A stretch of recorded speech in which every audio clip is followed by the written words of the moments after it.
le génie de l'islam. Vous êtes parfois contesté, il faut le dire aujourd'hui, mais vous voulez, vous, rétablir la vérité sur l'islam? Oui, moi je pense qu'il y a, au-delà de ma personne aujourd'hui, il s'agit d'un message. On parle de l'islam tous les jours et de façon extrêmement négative en Occident. Les images qui nous viennent de l'Orient sont extrêmement difficiles. À un moment donné, il faut qu'on s'arrête, qu'on n'attende pas des musulmans uniquement qu'ils nous disent ce que l'islam n'est pas, mais qu'on puisse dire de l'intérieur ce que l'islam est. Mais qu'est-ce qu'on dit de l'islam qui n'est pas l'islam? On réduit, c'est-à-dire qu'on prend des phénomènes, la violence, on prend des situations historiques, je veux dire la discrimination des femmes dans les sociétés majoritairement musulmanes, et on essentialise. Voilà, l'islam ce serait ça. Non, l'islam c'est un message, c'est une histoire, c'est une spiritualité, ce sont des fondements. Il faut que l'on puisse étudier ceci, avoir une meilleure idée. On n'étudie pas une religion et un message par les exactions de ces extrémistes ou les déficiences de ces sociétés. Ça veut dire par exemple l'islam, ce n'est pas les djihadistes d'aujourd'hui? Ah bien sûr que non. Alors ça c'est...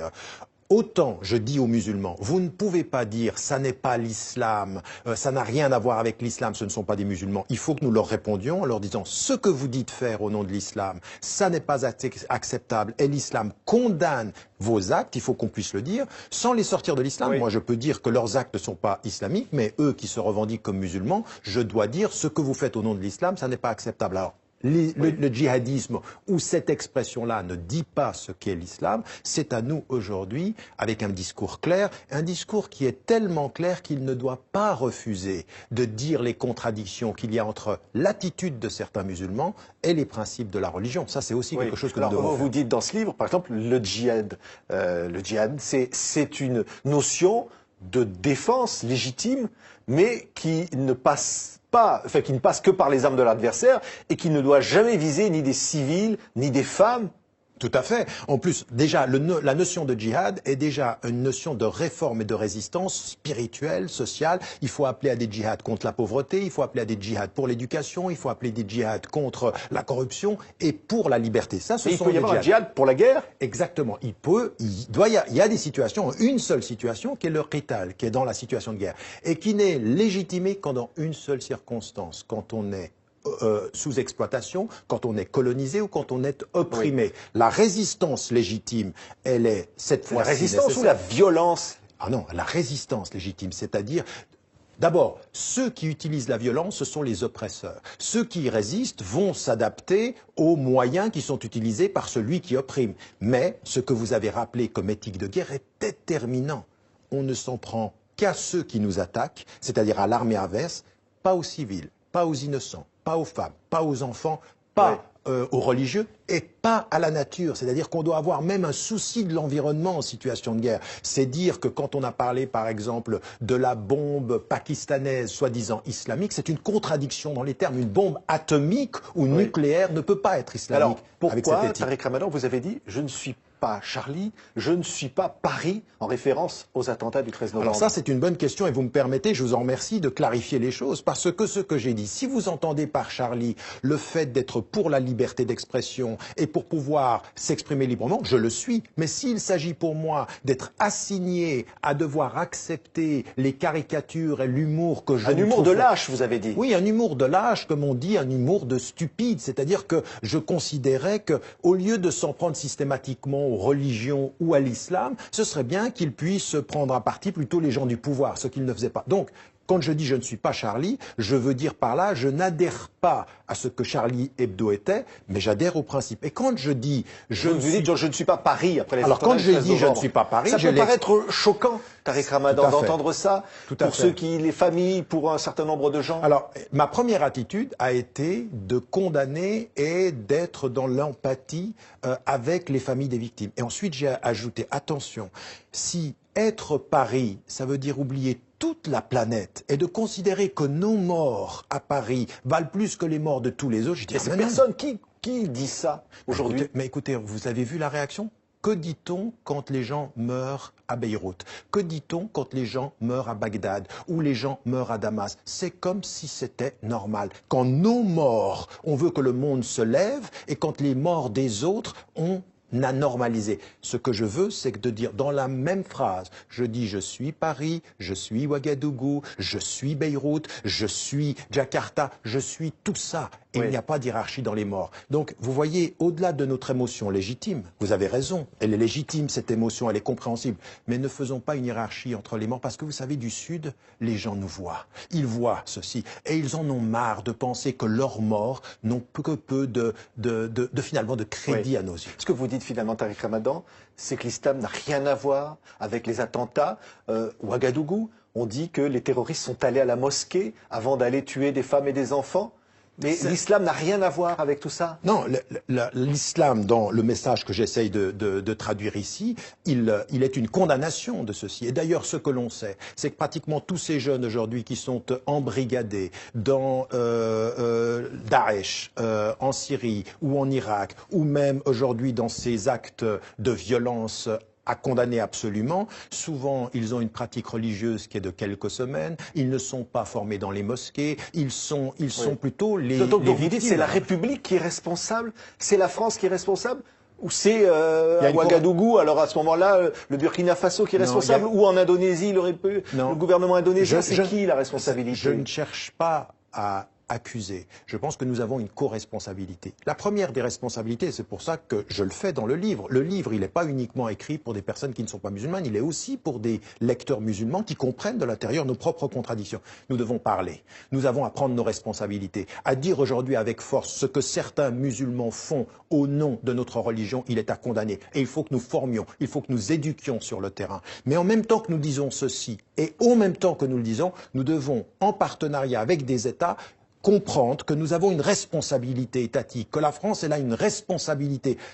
Comment se fait-il aujourd'hui en France ou dans énormément de pays européens que l'islam se soit devenu un sujet de suspicion, que nous ne sommes pas les partenaires dans l'éducation. Et s'ajoute à ceci des frustrations. Quand vous êtes un Français de confession musulmane ou un Belge de confession musulmane ou même aujourd'hui un Britannique ou même un Américain de confession musulmane et que vous entendez les Trump aux États-Unis dire il ne faut plus laisser rentrer les Français, ou quand on entend en France, pas ça en France. Non, mais quand on entend en France aujourd'hui que quand vous avez une double nationalité, votre autre nationalité met en péril votre première, met en question votre première nationalité, et bien vous dites, mais attendez, on est tous Français ou il y a des Français qui sont plus Français que des Français? L'état d'urgence que l'on va prolonger. Exactement. Vous dites quoi? Vous dites c'est quelque chose qui vise une certaine catégorie de population? Mais bien sûr, et puis qui, en fait, donne au pouvoir aujourd'hui administratif, à l'État, des latitudes qui dépassent tout contrôle judiciaire. Et ça, c'est un vrai problème. Mais je ne suis pas le seul à le dire. Les magistrats de ce pays sont en train de dire attention, où allons-nous? Et nous l'avons déjà vécu. Nous avons vu les dégâts du Patriot Act aux États-Unis, où vous avez des gens qui sont en prison, ils n'ont rien fait. Vous avez des gens qui sont assignés à résidence ici en France, ils n'ont rien fait. Donc cette atmosphère de suspicion, l'état d'urgence que l'on prolonge, et on se demande bien pourquoi, est en train d'alimenter une atmosphère. Et c'est là, vous me posiez la question qui est responsable, c'est là la co-responsabilité. Aujourd'hui, j'attends des gouvernements européens, au premier rang desquels le gouvernement français ou belge, qu'ils comprennent que leurs citoyens de confession musulmane sont des partenaires pour des solutions et non pas des suspects pour entretenir un climat de peur. Encore un mot, Tariq Ramadan. Je disais, vous êtes parfois contesté. Vous avez d'ailleurs une conférence à la Cité universitaire à Paris qui a été annulée. Certains vous ont accusé d'avoir comparé les terroristes, ceux qui sont jugés terroristes en Palestine, aux finalement résistants de la Seconde Guerre mondiale. Vous maintenez ces propos? Ah non, mais j'ai pas dit ça. Moi, j'ai dit que la résistance palestinienne, elle était légitime parce qu'il y a... Mais attendez, qui aujourd'hui ne respecte pas le droit international? Qui est en train d'occuper les territoires occupés? Qui continue aujourd'hui à construire contre tout droit des colonies de peuplement? Tout le monde le sait. Et donc, ma position, c'est que la résistance palestinienne, elle est légitime. Mais ce que nous avons dit tout à l'heure tient toujours. On ne tue pas les civils, on ne tue pas les femmes. Donc les terroristes palestiniens, vous les condamnez? Tous ceux qui tuent les innocents et qui sont dans la violence et dans le terrorisme, il faut les condamner. Je l'ai écrit à plusieurs reprises. Mais qu'on ne me dise pas que ceux qui tuent à Ouagadougou, qui tuent à Paris, ce sont les mêmes que les résistants palestiniens qui sont en train de dire « est notre terre ». Et qui, en fait, qu'est-ce qu'ils demandent? Ils demandent que l'on applique les résolutions internationales que l'État israélien ne soutient pas. Alors je suis très déçu de voir que le CRIF en France va soutenir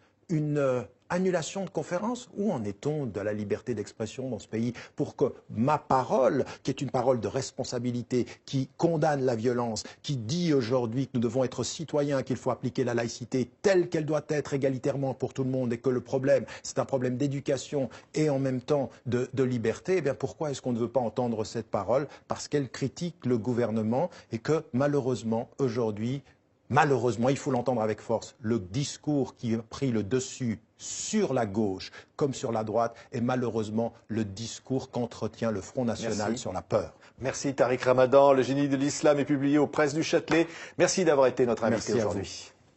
Les disputes, je crois que ça finalement c'est un épiphénomène de la réalité du leadership du Parti socialiste. La vraie réalité, la profonde question, c'est est-ce qu'il y a un projet alternatif, quelque chose qui soit vraiment de gauche? Parce que les gens où ils sont perdus, c'est qu'ils entendent le Parti socialiste, et parfois vous d'ailleurs, Monsieur Valls, dire des choses sensiblement similaires à ce que dit Sarkozy. La force de Sarkozy, c'est d'avoir marché même sur les plates-bandes de ce que vous pouviez dire et de ne pas donner l'impression aux gens qu'il y a une différence entre les deux politiques. Non, il n'y a pas de vraie politique alternative de gauche, en tout cas pas du Parti socialiste. Non, je pense, y compris les gens, les citoyens, quand il s'agit de choisir une alternative, on l'a vu aux élections locales, mais on l'a vu aussi, par exemple, dans les quartiers très populaires, là dont je suis l'élu, voter massivement pour le Parti socialiste. Mais souvent contre Sarkozy, Sarkozy plutôt que pour la gauche. C'est pas parce que Nicolas Sarkozy vous a notamment sur l'affaire que vous évoquiez tout à l'heure. Mais vous êtes petit, Monsieur Valls, mais ça n'a rien à voir. Parlez politique, parlez d'idées, mais pas de personne. Pas de personne. Monsieur Ramadan, ne m'interrompez pas. Encore une fois, tout à l'heure, et à la main très brillamment, vous a mis en grande difficulté sur votre incapacité à passer de la théorie à la réalité. Mais je suis dans la réalité, vous êtes dans la théorie. Si on veut éviter le populisme, il faut être capable de répondre à l'attente des concitoyens. C'est vrai sur les conséquences de la crise économique, mais c'est vrai aussi sur les problèmes qui taraudent la société, que sont les problématiques de l'immigration ou les problématiques de la sécurité. Et parce que la gauche n'a pas compris cela, elle a été mise en difficulté. Et l'électorat populaire, vous êtes dans la théorie. Et l'électorat populaire est parti vers l'extrême droite. Et je fais partie de ceux, absolument. Et je fais partie de ceux qui pensent qu'on doit être capable de parler à ces gens qui, parce qu'il y a une crise, vont chercher peut-être demain des boucs émissaires ou d'autres raisons. Donc la responsabilité de la gauche, de ce point de vue-là, est totalement engagée. Et je crois qu'au contraire, c'est la gauche qui doit être capable de reconstruire un discours, et partout, et pas seulement en France, encore une fois, c'est une réponse européenne et même mondiale, c'est un défi qui est posé à la gauche et au camp du progrès. Ça va nous permettre de rebondir sur le premier mot de notre... Votre livre comporte plus de 200 fautes factuelles. Vous les avez jamais démontrées. Alors, mais non, mais j'ai pas le temps. Moi, j'ai pas le temps à perdre avec. Non, mais je vais vous en donner maintenant. Vous n'avez pas trouvé le temps. Attendez, mais maintenant on a le temps. On est d'accord. Mais je vais pas perdre mon temps. Ça va être 4 ou 5. 4 ou 5 simplement. Première des choses, mais c'est des tout petits détails. Tout à coup, Lyon, pour bien montrer que je suis très proche de Lyon, est à 1 heure de train de Genève. Ça n'existe pas. Deuxième des choses. Non, mais attendez, ça commence comme ça. Attendez. Non, mais laissez-moi terminer. Ça commence comme ça, parce que c'est tout comme ça. C'est tout. C'est tout. Non, mais c'est tout pour essayer de changer la perspective. Ça commence par ça. Deuxième des choses, Tariq Ramadan a été nommé par son père, Tariq, pour la conquête de l'Europe. Et vous savez ce qu'il fait, Tariq Ramadan? Il faut qu'il trouve une femme qui s'appelle Isabelle la catholique. Alors vous savez ce que je fais? Je l'ai connue, c'est ce que vous avez écrit. Mais non, et c'était tellement drôle, attendez, c'est tellement drôle ce que vous avez écrit, c'est que dans le Independent en Angleterre, on disqualifie votre livre sur cette histoire en disant mais qu'est-ce que c'est que cette ânerie? Vous savez ce que vous dites? Je suis allé vers son frère qui est mon ami d'enfance à 10 ans, je lui dis dis donc, elle s'appelle comment ta sœur? Isabelle? Ce serait pas mal, Tariq, à la conquête. Attendez, c'est n'importe quoi. Troisième des choses, et là moi j'ai demandé à ce qu'on écoute ce passage avec Sarkozy où je vais vous montrer, à l'appui des faits, comment vous changez les choses. Parce que vous avez une obsession. Tariq Ramadan, c'est les frères musulmans. D'accord? Alors il faut tout orienter vers les frères musulmans et dire c'est la pensée de Hassan el-Banna, c'est sa pensée. Alors encore une fois, Hassan el-Banna étant votre grand-père, le fondateur des frères musulmans. Alors je vais simplement vous donner un exemple concret d'un des faits, mais encore une fois il y en a 200. D'accord. Alors si on peut passer le passage... Vous m'avez demandé, effectivement, lors de cette émission restée célèbre, 100 minutes pour convaincre, vous étiez face à Nicolas Sarkozy, à l'époque ministre de l'Intérieur, c'était sur France 2 le 20 novembre 2003, et on écoute tout de suite, c'est Nicolas Sarkozy, ministre de l'Intérieur, qui s'exprime. J'ai regardé, vous avez fait la préface d'un ouvrage qui s'appelle Musulmane tout simplement, qui fait le commentaire d'une sourate du Coran expliquant qu'il faut frapper les femmes. Et l'auteur dit « Ah, mais quand on dit dans le Coran il faut frapper les femmes, c'est juste une tape légère, on poursuit, qui ne provoque pas de blessure physique. On est content du conseil et de la recommandation. » Monsieur Ramadan, est-ce que c'est votre conception des rapports entre les hommes et les femmes? Entre l'égalité entre les sexes? Eh bien, si c'est votre conception, c'est pas la mienne. Vous m'avez demandé juste ce passage. Alors, oui, Tariq Ramadan. juste une chose, pour vous montrer un fait patent. Votre ouvrage, page 111, Vous citez La Frère Tariq, le livre que vous a consacré. J'ai pas compris le rapport avec Sarkozy et moi. Laissez-moi finir. Il déstabilisa définitivement Tariq Ramadan en faisant une allusion à sa préface du livre de Zainab El Razali. La référence est absolument incompréhensible pour le grand public, mais tout le monde a vu Tariq Ramadan devenir blême. La préface au livre de Zainab Razali, c'est pas vrai, mademoiselle. Il a cité ce livre-là, qui est de Asmad Lambaret. D'accord? Je le reconnais complètement. Ah oui, mais vous allez en reconnaître d'autres, mademoiselle. Vous avez raison. Laissez-moi terminer. Non, vous allez me laisser terminer. Totalement raison. Non, Et non. je le ferai changer. Sincèrement, je l'avais pas. Oui, mais attendez. Non, mais sincèrement. Non, mais attendez, j'aime pas ça. Non, mais c'est parce que je vais vous dire une chose. Sur le, une fois, on s'est vu. Laissez-moi terminer, parce que c'est pas possible. Vous pouvez pas. Enfin. Mais c'est tout comme ça. Est-ce que je peux répondre? Non, non, vous me laissez terminer. Termine. Parce que j'ai pas terminé. Parce que, une fois, nous nous sommes vus pendant 3 minutes, dans un débat où on n'a eu que 3 minutes de débat sur campus, et je vous avais cité sur l'autre livre 5 fautes de citation. Vous savez que vous m'aviez répondu, ce sont des coquilles. Des coquilles de citation. Comme sur chaque fois. Non, mais attendez. Non, non, mais là, je vous en ai retrouvé une. Mais ne minimisez pas. Est-ce que je peux finir? J'ai de quoi faire une encyclopédie Tariq Ramadan. Écoutez, c'est pas possible. Vous m'avez demandé de terminer mon raisonnement, elle me laisse pas. Elle est prise en flagrant délit d'un truc énorme. Vous savez pourquoi c'est énorme? Parce que, écoutez, Nicolas Sarkozy, si vous aviez été honnête, Nicolas Sarkozy parle là ici devant 6 millions de personnes et il dit que je préface un livre qui dit qu'on peut battre sa femme. Écoutez ce que dit mademoiselle. À la lumière des versets coraniques et de la tradition du prophète, il apparaît clairement que l'islam n'a jamais préconisé la violence envers les femmes, bien au contraire. Voilà ce que dit la femme sur le livre. Donc si vous aviez été honnête... Ça, c'est le livre que vous avez préfacé. Exactement. Si vous aviez été honnête... Ce livre, et il n'a pas tort sur ce passage-là. Il y en a un autre. Attendez, non, non, ça c'est la conclusion. Oui, sur la conclusion, d'accord. Mais le passage sur le fait de se faire battre par un homme parce qu'il est croyant, c'est beaucoup moins grave que par un homme qui n'est pas croyant. Écoutez, ça, c'est le féminisme islamique que vous enseignez à certains Vous êtes en train de noyer le poisson. Non, vous avez laissé. C'est le fond du débat. Parce que ça, c'est plus important. Est-ce que je peux terminer? Est-ce que je peux répondre? Non, parce que vous me laissez pas terminer. Vous répondrez. Terminer. Tariq Ramadan, personne pourra répondre. C'est comme ça qu'il y a un dialogue. Alors, je vais vous dire une chose. Non seulement vous changez le livre pour dire quoi? Zainab El Razali est une des femmes symbole des frères musulmans. Je l'ai préfacé, mais ça n'a rien à voir. Vous savez pourquoi? Non, non, vous savez pourquoi je l'ai préfacé? C'est une femme qui disait aux frères musulmans, quand on est à table, je vais être assise, je vais être partie du leadership. Elle est connue comme étant une des femmes qui a contesté le leadership masculin. Mais laissez tomber cela. Vous seriez dû, mademoiselle, dire dans votre livre, Nicolas Sarkozy, devant 6 millions de téléspectateurs, a menti. Tariq Ramadan a préfacé un livre où il est dit qu'on ne tape pas une femme. Pourquoi vous ne l'avez pas fait? Moi, je sais pourquoi.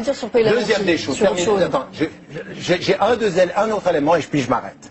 Vous dites Tariq Ramadan a menti sur son débat avec Antoine Sfer et vous citez une phrase et vous dites, mademoiselle, le tribunal est très dur avec Tariq Ramadan et il dit qu'en fait son discours pourrait être... En fait, vous avez menti. C'est le tribunal qui dit que le fait qu'Antoine Sfer ait dit ceci ne pousse pas à... ne le mène pas à la diffamation. Alors, attendez, excusez-moi, parce que là, je ne sais pas du tout à quoi vous faites allusion. Non, mais attendez, laissez-moi terminer pour que ce soit clair, parce que c'est bien. Pour que ce soit clair, en fait, le tribunal dit, le fait que Antoine Sfer dise ça, ça n'est pas de l'ordre de la diffamation. Elle enlève le fait que Antoine Sfer dit ça, elle dit, la Cour dit que Tariq Ramadan a incité des jeunes à la violence. C'est pas la Cour qui a dit ça. La Cour cite le plaignant, mais elle transforme le propos en enlevant des parties de phrases. Alors, ça, vous savez comment ça s'appelle? Ça s'appelle de la malhonnêteté intellectuelle. Mais ne vous inquiétez pas, parce que vous y connaissez pas mal dans ce domaine. Alors, ce qui est intéressant dans la séquence qu'on vient de voir, alors là, encore une fois, sincèrement, sur la préface, effectivement, ça c'est une erreur. Plus, sincèrement. Par contre, Sarkozy, sur ce coup-là, ne ment pas, parce qu'à l'intérieur du livre, il y a des choses très graves. De ce livre-là, dont je parle aussi dans mon livre, je fais juste une précision pour ceux qui ne l'ont pas lu et qui pourraient se laisser... Voilà, il y a 424 pages, il y a plus de 600 notes de bas de page. Ça ne veut rien dire des pages quand elles sont fausses. Non, elle s'appelle, il n'y a pas 400... Il n'y a pas 425 pages fausses et vous le savez très très bien. Là, vous parlez de votre livre et pas celui de cette dame. Je parle du livre d'analyse de discours. Sur la séquence avec Nicolas Sarkozy, il y a un moment, et ça je le dis dans le livre, où Nicolas Sarkozy est réellement malhonnête, pas sur cette séquence-là, mais sur celle d'après. Parce que sur le moratoire. Non, parce que dans le livre, le passage qui sait qu'il existe aussi, vous l'avez pas cité là, mais c'est pas grave. Mais elle conclut là-dessus. Sur le moratoire. Elle conclut là-dessus. Sur le moratoire, sur la lapidation, moi j'étais étonnée qu'on trouve que cette position d'Eric Ramadan soit... Vous êtes allé débattre avec Eric Ramadan quelques semaines après chez Tadis. Bien sûr. Vous vous êtes fait éparpiller façon puzzle. Façon puzzle. Éric Nolot, c'est parce que vous vous êtes fait humilier je suis pas très publiquement dans cette émission. à vos essais, mais là j'avais mal pour vous. Écoutez, arrêtez. Il vous a avez une remontée d'orgueil qui est ridiculisé. pathétique. Attendez,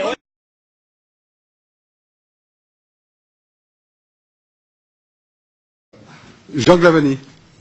Président, je voulais juste m'adresser à M. Ramadan pour lui dire en des termes simples qu'il sache qu'il y a des députés et membres de cette mission qui ne souhaitaient pas vous auditionner. Et je voudrais vous dire en quelques mots simples et aussi courtois que possible pourquoi. Tout simplement parce que la somme de vos doubles discours, auquel faisait allusion gentiment Éric Raoult à l'instant, de somme de contre-vérité, de falsification et de manipulation, est telle que votre crédibilité en France et en Europe, je pense, est très sérieusement en perte de vitesse, et qu'il y a de moins en moins de gens qui, pour vous accorder quelques crédits intellectuels, que ce soit votre seul talent, s'il y en a un, est effectivement d'enrober d'un discours enjôleur des points qui sont positions plus fondamentalistes et plus inacceptables. Tout à l'heure, de vous entendre parler de laïcité en des termes bien loin de la tradition républicaine, et surtout dans votre discours, l'absence totale de référence à l'égalité entre les hommes et les femmes et les droits de la femme m'ont confirmé dans cette conviction. Et je crois que je le dis ici devant la mission, je l'ai dit au président, que vous recevoir aujourd'hui, c'est vous donner une respectabilité et une tribune que vous ne méritiez pas de mon point de vue. Alors je me suis demandé pourquoi certains d'entre nous, dont je ne sais d'ailleurs pas s'ils sont majoritaires dans cette mission, ont fait le choix de vous auditionner. Peut-être pour vous permettre, au nom de la liberté d'expression et de la tradition pluraliste de l'Assemblée nationale, que je ne conteste pas, de dire ce que vous pensez, et aussi à moi de dire ce que je pense, et je voudrais à ce moment-là dire à ceux qui nous ont donné cette tribune inespérée que je les en remercie très chaleureusement. Enfin, je pense qu'on aurait pu s'en priver. J'ai aussi bien entendu compris qu'un tel exercice avait des vertus médiatiques, incontournables et exceptionnelles. Il n'y a qu'à voir l'assistance de journalistes aujourd'hui, qui est telle que c'est presque une insulte aux quelques journalistes qui suivent avec méticulosité nos travaux semaine après semaine. Aujourd'hui, on voit bien que nous sommes non pas dans le travail méticuleux et studieux d'une mission parlementaire, mais dans le showbiz. Et je le dis franchement, je le regrette. Je le regrette. Mais je crois aussi avoir compris in fine la raison de votre présence ici. Vous êtes un prédicateur suisse. Et je me suis demandé pourquoi un Parlement français devait recevoir et écouter un prédicateur suisse. Et c'est sans doute qu'on a compris ces dernières semaines que la lumière venait de Suisse. De la situation judiciaire d'un cinéaste, Hagstatt, qui a provoqué des réactions irrationnelles en France, en passant par la votation citoyenne sur les minarets. L'exemple suisse et ses conséquences ici nous montre, en tout cas j'en suis convaincu, que la démocratie française est bien malade.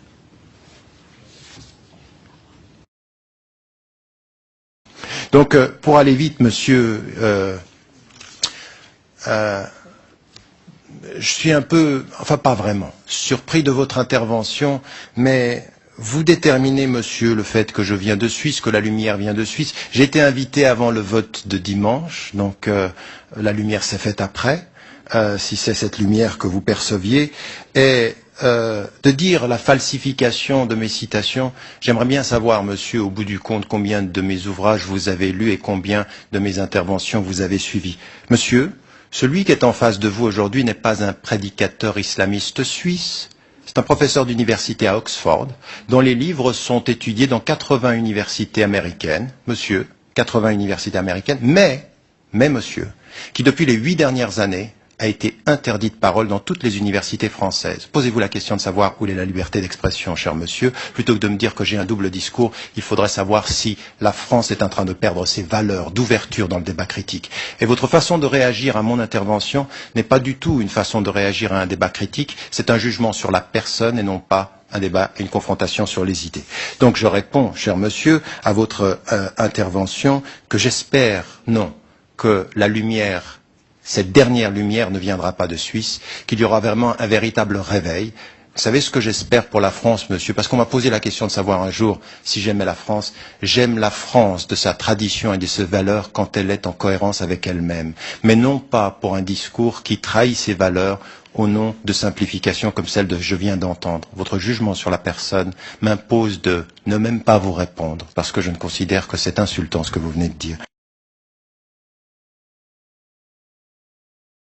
Votre jugement sur la personne m'impose de ne même pas vous répondre.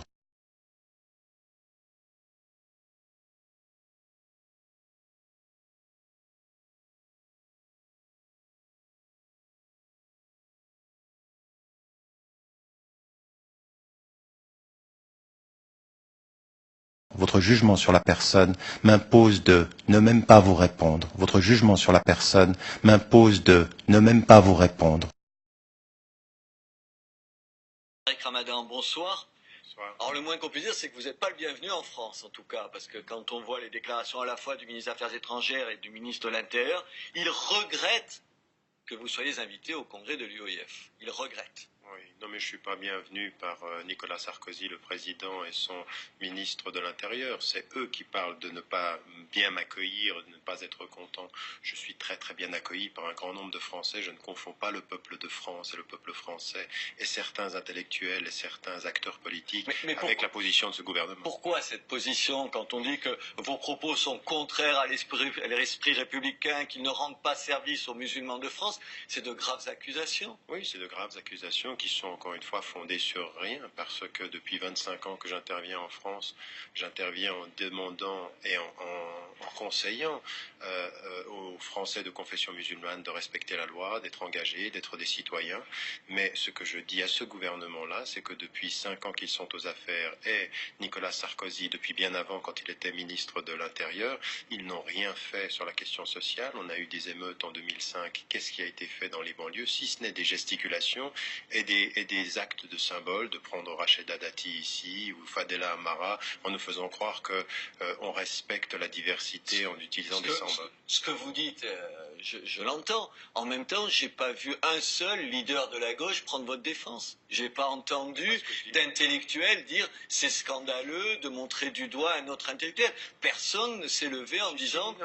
Non, attendez. Vous n'avez pas beaucoup entendu. Non, mais le responsable pour l'Église catholique de relations avec l'islam a dit que dire que j'étais anti-républicain, c'est faux. Vous avez eu un certain nombre d'intellectuels, mais aujourd'hui on est en pleine campagne électorale. Oui, vous avez vu un responsable d'un parti politique prendre votre défense. Pourquoi? Parce que ça fait peur, c'est prendre la défense du diable. Exactement. Aujourd'hui, on m'a diabolisé en France. Ça fait d'ailleurs beaucoup sourire dans d'autres pays européens, jusqu'aux États-Unis, à l'heure où je vous parle maintenant, en disant mais qu'est-ce qui se passe en France? Pourquoi? Est-ce qu'on évolue en France? Malheureusement, en France, on régresse. À un moment donné, ils vous ont fait des problèmes aussi. Vous en cherchez des coups dans la tête. Mais encore une fois, qui m'a fait des problèmes? Une administration, l'administration Bush, dont je critiquais d'une part le soutien unilatéral d'Israël sur la question israélo-palestinienne, et puis l'invasion et l'intervention en Irak. Donc on m'a diabolisé parce qu'on ne voulait pas entendre cette voix. Et là, on vous diabolise, c'est tout. Mais écoutez, c'est vous êtes exactement la même chose. Il faut quand même que vous sachiez qu'en 2003, j'étais en face à face avec Nicolas Sarkozy, ministre de l'Intérieur,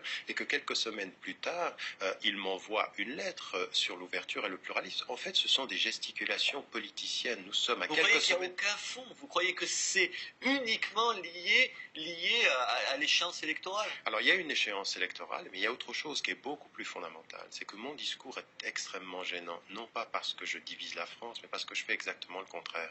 Je demande aux citoyens français d'être des citoyens à part entière. Et surtout de ne pas jamais accepter qu'on parle à leur place et de se faire entendre. Donc ce discours-là, il faut bien l'entendre, des démocrates de confession musulmane aujourd'hui en France, ça fait peur. Pourquoi? Parce qu'on dit à Nicolas Sarkozy, vous n'avez pas à parler à notre place. Et puis une autre chose qui est importante, quand on vient me critiquer moi parce que je dis aux Français d'être engagés, et on dit oui, mais on ne veut pas d'un islam qui soit dirigé par des États étrangers. Qui aujourd'hui prend langue avec l'ambassade du Maroc ou l'ambassade d'Algérie pour organiser l'islam de France? Le gouvernement actuel. Il ne parle pas à ses citoyens. Oui, mais en même temps, je vais vous citer parce que à propos des musulmans, vous dites ils doivent refuser, d'être des victimes passives et consentantes.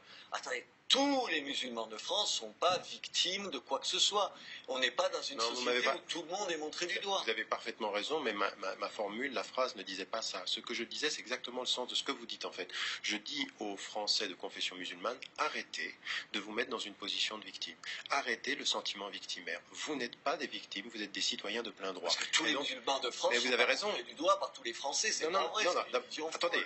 Tous les musulmans de France ne sont pas montrés du doigt. L'atmosphère qui existe aujourd'hui en France est très négative, elle est délétère. Et l'islam est stigmatisé. Alors, attendez, moi, c'est ma réponse à ça, à cette atmosphère, c'est de dire aux musulmans, ne réagissez pas comme des victimes, devenez des citoyens et faites-vous entendre là où il faut vous faire entendre. En même temps, quand vous parlez du climat, moi, je me méfie, parce qu'on l'a beaucoup entendu ici, vous savez, alors les polémiques sur le halal, sur la hiérarchie des civilisations, sur l'immigration, les gens vous disent « Ah oui, mais c'est tout ça qui produit un Mohamed Merah ». Est-ce que c'est pas une façon de trouver une espèce d'excuse à ces gens-là? Non, il ne faut pas chercher d'excuses, mais il faut essayer... Non, mais attendez, il faut comprendre des processus. Comprendre, ça ne veut pas dire excuser. Et ce que j'ai dit, non, comprendre ne veut pas dire... De temps en temps, ça finit par vouloir dire ça. Non. Comprendre, c'est se dire comment un homme qui est considéré par ceux qui travaillent avec lui, sa psychologue ou son avocat, ou même les gens qui le connaissent, qui se disent c'est un jeune homme qui a une fragilité, qui va pas bien, qui a fait une tentative de suicide, qui a essayé d'entrer dans l'armée. À un moment donné, eh bien, il passe à autre chose et il en arrive à tuer. Qu'est-ce qui se passe? Eh bien, ça, vous devez essayer de le comprendre. Si vous voulez chercher des solutions, il faut essayer de comprendre ce qui se passe. Comprendre n'est pas justifié. L'autre chose, quand même, qu'il faut qu'on dise aujourd'hui, parce que vous dites, attendez, l'atmosphère. Oui. Quand on lance un débat sur l'identité nationale